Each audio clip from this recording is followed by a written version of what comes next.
The HARDEN Volume 10 feels like a proper successor to previous HARDEN models, building on strengths that the line already had and improving in certain minor areas. That's exactly what I would wish for from other signature lines as well. Keyword being consistency. So let's find out what they do well and what could still be improved on a potential HARDEN Volume 11. What's up everybody, welcome back to another video. Today I'm going to give you my thoughts as a professional player on the Adidas HARDEN Volume 10s. I have two colorways. I absolutely love the design and the performance is actually also pretty good, so let's get straight into it. They retail for 160 euros or dollars, but you can actually find them on sale right now at Kicks. That's also where I got them from, and if you use the code Lucas you can get even more off the full retail price, 5% more. Also works on items that are not on sale, and if you can't remember the code, there's an affiliate link in the description box down below, so definitely check that out. Would greatly support me if you shop through that link or use my code. Now for the performance features, the first thing I want to talk about is the traction performance. Very similar to previous HARDEN models, but slightly better than on the HARDEN Volume 9 in my opinion, actually more consistent. The pattern does look to be very similar. We have a radial traction pattern with solid rubber parts on the outside, around the midsole, around the outsole, my bad, and then some translucent areas in the middle. What is also really cool is that we have some hidden details in the midsole. We have under no one in the heel area, which is HARDEN's slogan, Uno. You can always see that on his Instagram posts in the caption. And then here in the front, on the side, it's a little hard to spot, but we're going to put it close up on there. We have Uno just embedded in the traction pattern. That's a really cool detail in my personal opinion. I always love when there's details like that on a basketball shoe. The performance itself, I said, is very good. I liked it. Dust pickup is still a little bit of an issue, but not as bad as it was on the 7 and the 8s. And in my opinion, the bite just feels slightly more consistent than on the HARDEN Volume 9. In terms of outdoor durability, I don't think they will last that long, which is kind of a shame because the other performance features are, you would think the shoe is made for outdoors even. But the grooves are just very thin, especially the translucent rubber will probably wear down very quickly. So I wouldn't necessarily take these outdoors, especially not on a concrete court. If you wear them like 2-3 times a month outdoors, I think it's going to be fine and going to hold up. But if you play with them every day outdoors, the pattern is going to wear down very quickly.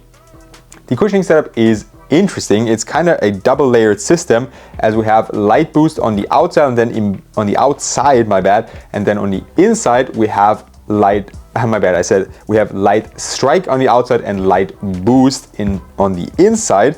The light strike is pretty much encapsulated, so I couldn't really tell that it's in there, but the light boost does feel quite nice underneath your foot.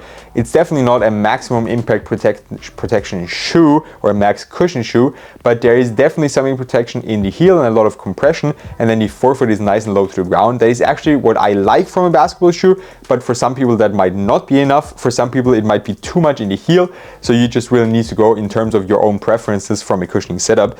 The shoe actually also feels quite bouncy in my opinion, but I don't think that's only from the cushioning setup, it's also a little bit the support features.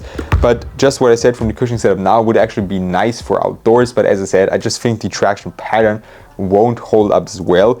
In terms of cushioning, they are very similar to the 9, also to the 8, and a little bit stiffer but more bouncy than the 7 if you hooped in those. So that's pretty much the area of the shoe where there is the least amount of change in my opinion. That just felt kind of like copy and paste, which is okay because if it ain't broke, don't fix it. But maybe you could improve it a little bit, add a little bit more stepping comfort as well. The insole that's in the shoe is just not the best. It's a regular Adidas Ortholite insole. It's also not glued down. That's always a little bit annoying for me because I usually keep the insole in there. I sometimes swap them out if your shoe doesn't have enough support because I do need a lot of torsional support. So if it's not glued down, it makes it easier to swap out the insoles. But if I just want to keep it in there, because the shoe itself here, the HARDEN Volume 10, is actually very supportive already. So I want to keep it in there, but then sometimes the insole just, what's the English word for it? Moves around, my bad, I couldn't find the word. Moves around inside while I'm playing or underneath my foot or crumbles up. And I absolutely hate that. Didn't happen that often with the HARDENs, but on the AE line, that has always been a problem for me.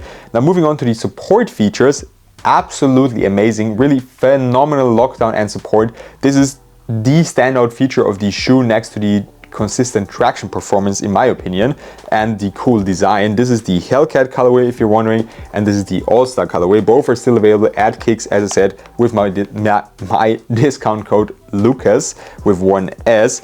So for the support features, you can see it through the outsole a little bit. We have a torsion plate in the middle. Here you can see it even a little bit better because the contrast is better from the colors. And that's also what makes the shoe very bouncy in my opinion. If I try to flex them, as you can see, only the forefoot flexes and the midfoot is perfectly stable. The upper, of course, as well adds to the incredibly good support and lockdown. Your foot has no chance of slipping off the foot pad in either side, just because the materials just also keep you locked in. And the lacing system also does a very good job. Plus this heel counter here, it looks kind of minimal, but it actually does an amazing job of keeping your heel locked in. So if you tie the laces down properly, there's also no heel slip, which was sometimes an issue on past Harden models. So I really like what they did with the support features, and I also think that they did a great job with the materials because they add to that great support of the shoe. But there's definitely some things that can be improved on the materials. For one, the shoe has zero breathability, so there really isn't any airflow. So even how should there be? Because essentially this, what you can see on the outside, this shiny material here, is one plastic upright that goes over the whole shoe, and then underneath that we have that inner booty construction, kind of like with some neoprene materials, some stretch materials, a little padding as well, which is nice, but it just offers no airflow, no breathability. I don't mind that as much because I sweat anyways, and if I have the right socks, I don't mind my feet being very sweaty or the shoes not being breathable. But if that's an issue for you, or if that leads to problems for you, maybe stay away from these. The second issue with the materials is that they create some weird creasing areas, especially at first. They take a long time to break in, but trust me, once you have broken them in, this is a very good performing basketball shoe, and I like them a lot. I like to play in them a lot just because they are so supportive. They have a good traction pattern, and the cushioning setup is how I like it.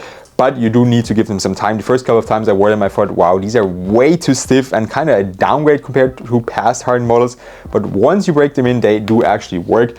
But as you can see, I haven't worn this colorway as much. It is still very stiff, and just here, these areas right here, those two parts on the medial and lateral side, those need the most break-in time, because here is also the area where the shoe just kind of then flexes a little bit weirdly. I think I have some good on-court footage of that anyways, and you can see what I mean. The padding is adequate, especially in the heel area. There's some Achilles pillows, which adds a lot of comfort, and overall the shoe feels nice on foot. For the fit, I would definitely go true to size with your Adidas size or with the past Harden models. It's essentially the same fit, just slightly wider, which is also what I like a lot because I have a very wide midfoot, and the material, once it's broken in, it's no issue at all. And at first also it's just not as straight line to the middle as it was on the Harden 9, because on the Harden 9, this area right here kind of went very shallow and went straight to the middle, and that just pressed into my wide midfoot. Here it's a little bit different, and the length is still the same. So I would go true to size. Even for wide footed, you can maybe go half size up, but I think it's not necessary. Another big downside of the shoe is the weight. They are very heavy, and at first they do feel a little bit clunky, but just give them time to break them in, to get used to the weight as well. I mean, if you don't like shoes that are very supportive and feel heavy on foot, then these are definitely not for you. But if you don't mind that and you give them a little bit of time to be broken in, you will have a very good performing basketball shoe, especially for the support features and the traction performance. Where do they come in on my 02 Book 1/12/Joker 2 GT scale? Essentially, that's a scale of where basketball shoes rank compared to my all-time favorite shoes.